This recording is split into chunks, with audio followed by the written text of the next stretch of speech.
प्राचीन भारत सिंधु सभ्यता लगभग 3300 से 1300 ईसा पूर्व भारत की पहली महत्वपूर्ण सूचनावर सभ्यता सिंधु घाटी सभ्यता थी, जो 3300 से 1300 ईसा पूर्व तक फैली थी और हड़प्पा और मोहसी नगरों के रूप में से जानी जाती थी।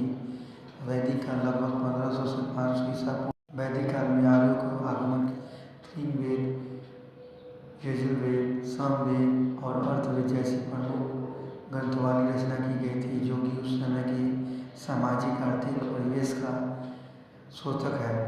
गुप्त साम्राज्य, मौर्य साम्राज्य 321 से 150 ईसा पूर्व।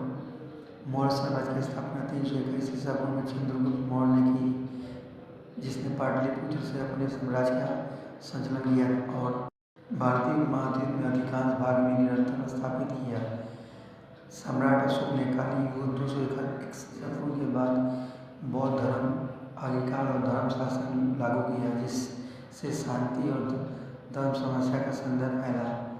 गुप्त समय लगभग 320 से 550 ईसा पूर्व। गुप्त भारत का स्वर्ण युग कहा जाता है, जिसमें कला, संस्कृति और विज्ञान का अवसर प्राप्त किया। इस युग के प्रमुख शासक चंद्रगुप्त प्रथम, समनगुप्त और चंद्रगुप्त द्वितीय थे।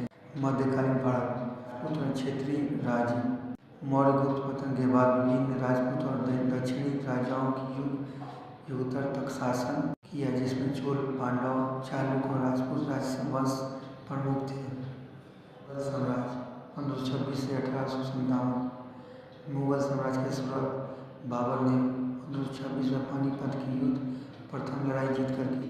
अकबर 1526 में 1605 में धर्म विस्तार, प्रशासन सुधार एवं शक्तिशाली केंद्रीय शासन स्थापित किया। औरंगजेब 1658 से 1707 में साम्राज्य को अपने चरम पर पहुंचाया, पर कड़े धार्मिक नीति के कारण आंतरिक विद्रोह और असंतुलित में पतन आरंभ हुआ। ब्रिटिश काल और स्वतंत्रता संग्राम, 1857 का सिपाही विद्रोह। 18 ब्रिटिश ईस्ट इंडिया कंपनी के खिलाफ प्रथम स्वतंत्रता संग्राम आरंभ हुआ, जिसमें भारत के सामूहिक जागरण को प्रेरित कर। ब्रिटिश राज 1858 से 1947। 1858 में ईस्ट ब्रिटिश सरकार ने सीधे शासन स्थापित किया, जो 1947 तक चला।